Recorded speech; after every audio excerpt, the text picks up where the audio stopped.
आपने देखा होगा कि पैसेंजर प्लेन अकेले में उड़ते हैं, लेकिन फाइटर जेट हमेशा ग्रुप में उड़ते हैं। पर आपने कभी सोचा है ऐसा क्यों?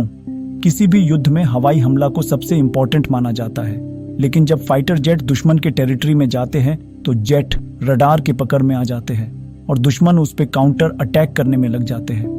पर जब फाइटर जेट एक साथ उड़ते हैं तो दुश्मन की रडार ये तो बता देता है कि फाइटर जेट उसके टेरिटरी में आ गए हैं, लेकिन ये नहीं बता पाती है कि वे फाइटर जेट कितनी है। और रडार में जेट का ग्रुप एक फाइटर जेट जैसा लगता है। जैसे ही दुश्मन उसे एक जेट मानकर उस पर हमला करता है तो फाइटर जेट एक साथ मिलकर दुश्मन को धूल चटा देते हैं। यदि आपको इन सभी चीजों में दिलचस्पी है तो हमारे साथ जुड़े रहे।